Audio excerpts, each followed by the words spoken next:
Hello friends, મારી channel ગુજરાતીમાં તમારું ખૂબ ખૂબ સ્વાગત છે. આજે હું બનાવવા જઈ રહી છું કુલચા સેન્ડવિચ. અને આ સેન્ડવિચમાં કુલચા તમે ઘરે ઘઉંના લોટથી બનાવીને બનાવશો ને તો એકદમ હેલ્ધી વર્ઝન સેન્ડવિચનું બની જશે. અને એનું ફિલિંગ પણ આપણે યુનિક કરવાના છીએ, જે બહુ ટેસ્ટી લાગે છે. એકવાર જરૂરથી ટ્રાય કરો, ઘરમાં બધાને બહુ જ પસંદ આવશે આ સેન્ડવિચ.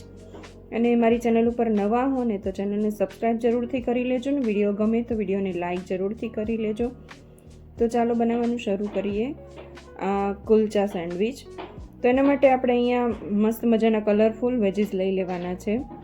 તો 3 મેં કાંદા લીધા છે, એની છાલ ઉતારીને આપણે ધોઈ નાખવાના છે. એક કોબી લીધી છે, એમાંથી 1/3 પાર્ટ જ આપણે યુઝ કરવાનો છે. 3 કલરના કેપ્સિકમ લીધા છે, એક ગાજર લીધું છે અને એક લીલો કાંદો લીધો છે. તો કોબીનો આપણે આવી રીતના 3માંથી 1 ભાગ જ યુઝ કરવાનું છે. બધી જ વેજીટેબલને આપણે આવી રીતે પતલું ને લાંબુ કટ કરી લેવાનું છે. તો બધું શાકભાજી સારી રીતે ધોઈ અને આપણે આવી રીતે લાંબુ કટિંગ કરીને તૈયાર કરવાનું છે. તો એક બોલમાં આપણે એને ટ્રાન્સફર કરતા જશું.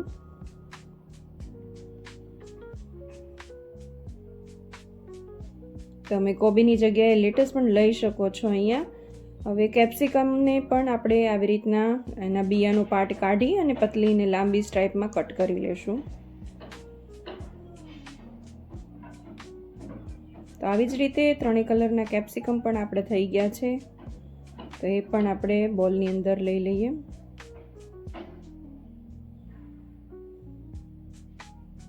તો અત્યારે શિયાળામાં બધું જ શાકભાજી સરસ મળે છે. ત્યાં કુલચા સેન્ડવિચ એકવાર જરૂરથી ટ્રાય કરજો, બધાને બહુ પસંદ આવશે. કાંદાને ધોઈ અને છાલ કાઢી નાખી છે અને આવી રીતે એને પણ લાંબી સ્ટ્રાઈપમાં કટ કરી લેવાના છે.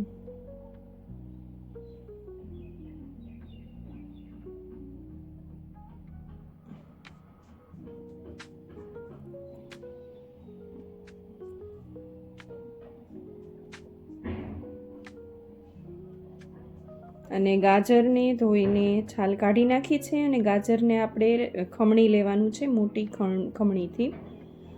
એવી જ રીતના લીલા કાંદાને એકદમ ઝીણો સમારીને કટ કરી લેવાનો છે. એનો આગળનો ભાગ નથી લેવાનો, પાછળનો ગ્રીન ભાગ જ લેવાનો છે. અને એવી જ રીતના લીલા ધાણાને પણ આપણે આમાં કટ કરીને નાખી દઈશું.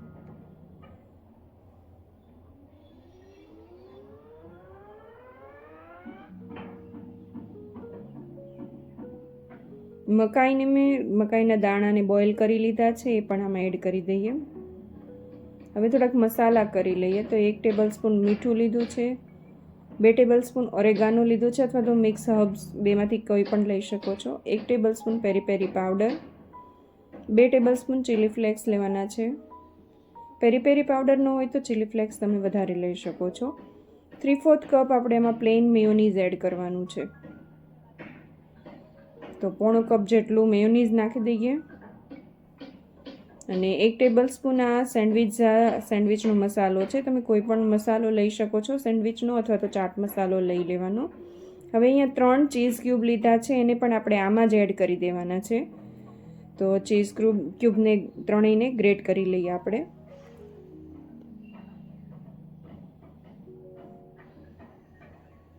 હવે આને આપણે મિક્સ કરી દેવાનું છે. આપણું ફિલિંગ તૈયાર છે. આ ફિલિંગ બહુ જ સરસ લાગે છે.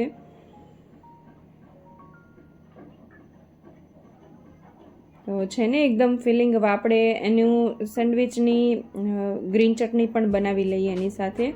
તો ફિલિંગને સારી રીતે મિક્સ કરી લેવાનું છે અને પછી આપણે એને સાઈડમાં મૂકી દઈશું. તો સેન્ડવિચની ચટણી માટે અહીંયા મેં કોથમીર, આદુ, મરચાં, લસણ અને ફુદીનો અને થોડાક મસાલા લીધા છે. એ બધું જ આપણે મિક્સર જારમાં એડ કરવાનું છે.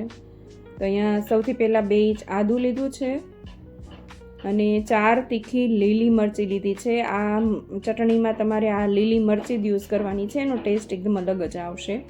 8 થી 10 લસણની કળી લઈ લેવાની છે. અડધો કપ ફુદીનાના પાન લેવાના છે ને ડાળખા નથી લેવાના. સારી રીતે ધોઈને ફુદીનાના પાન જ લેવાના છે. 1 ટેબલસ્પૂન ખાંડ લીધી છે, 1 ટેબલસ્પૂન જીરું, 1 ટીસ્પૂન મીઠું લીધું છે, 1 ટીસ્પૂન સંચળ પાવડર લીધો છે, 1 ટેબલસ્પૂન શેકેલી શીંગનો ભૂકો લેવાનો છે, જેથી બાઇન્ડિંગ સારું આવી જાય. 1 ટેબલસ્પૂન સેન્ડવિચનો મસાલો લીધો છે.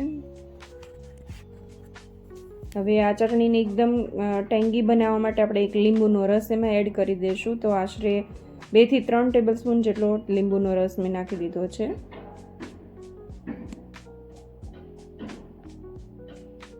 1 થી 1.5 કપ જેટલા લીલા ધાણા છે, આપણે ડાળખા સાથે જ એને લઈ લેવાના છે. આમાં 4 થી 5 આઈસ ક્યુબ પણ નાખ્યા છે અને હવે આને આપણે ચર્ન કરી લેવાનું છે. પાણી નાખ્યા વગર જ આપણે એની ચટણી બનાવી લીધી છે. તો આને આપણે બહાર નથી રાખવાની, ફ્રીજમાં મૂકી દેવાની છે, એટલે કાળી ન પડે બિલકુલ. અને જ્યારે સેન્ડવિચ બનાવવાનું શરૂ કરીએ ને ત્યારે જ આપણે એને બહાર કાઢવાની છે. હવે અહીંયા મેં રેડીમેડ કુલચા લઈ લીધા છે. તમે ઘરે એકદમ આસાનીથી બનાવી શકો છો. તો મેં અહીંયા ટોટલ 10 કુલચા લીધા છે સેન્ડવિચ બનાવવા માટે. કુલચાને આપણે એક સાઈડ જે ફ્લેટ સાઈડ હોય ને ત્યાં સારી રીતે બટર લગાવી દેવાનું છે. મેં અહીંયા ઘરનું માખણ જ લીધું છે. એની ઉપર આપણે તૈયાર કરેલી ચટણીનો એક લેયર કરી દઈશું.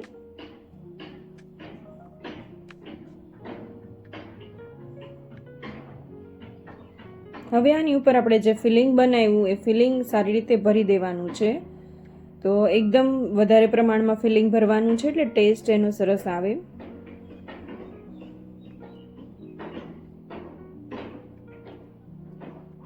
તો આ સેન્ડવિચમાં ચીઝને બધું જ આપણે આની અંદર જ એડ કરવાનું છે. તો ફિલિંગમાં જ બનાવવામાં બહુ આસાન છે.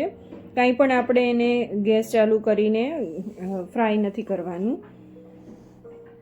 હવે ઉપરની સાઈડની બ્રેડ ઉપર પણ આપણે બટર લગાવી દઈએ અને એની ઉપર આપણે ગ્રીન ચટણીનું લેયર કરી દઈએ. આને તમે તવા ઉપર પણ શેકી શકો છો. બંને સાઈડ, ઉપરની સાઈડ થોડુંક વજન મૂકી દેવાનું ડીશ મૂકીને, એટલે સરસ રીતે શેકાઈ જાય. અને અહીંયા હું ટોસ્ટરમાં શેકું છું એને.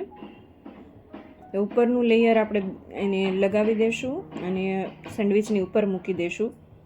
જો તમારા કુલચા થોડાક જાડા હોય ને તો કુલચાને તમે વચ્ચે કટ કરી અને 2 પાર્ટ કરી લેવાના અને એ 2 પાર્ટમાં તમારે ફિલિંગ ભરી દેવાનું.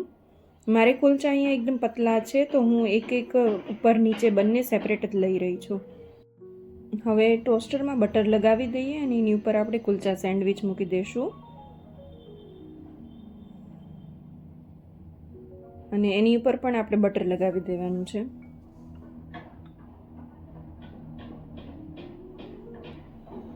હવે ઉપર પણ આપણે બટર લગાવી દઈએ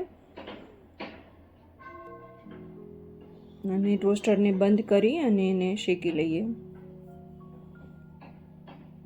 તો બહુ જલ્દીથી આ કુલચા સેન્ડવિચ બની જાય છે ને ખાવામાં એકદમ યુનિક લાગે છે.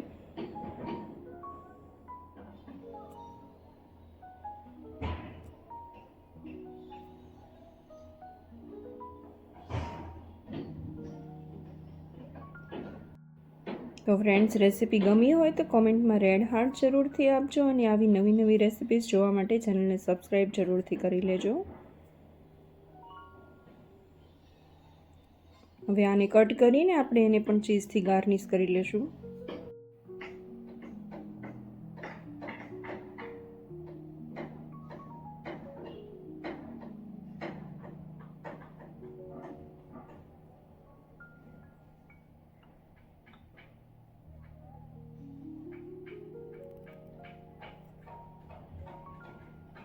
તો friends, thank you for watching. જય શ્રી કૃષ્ણ.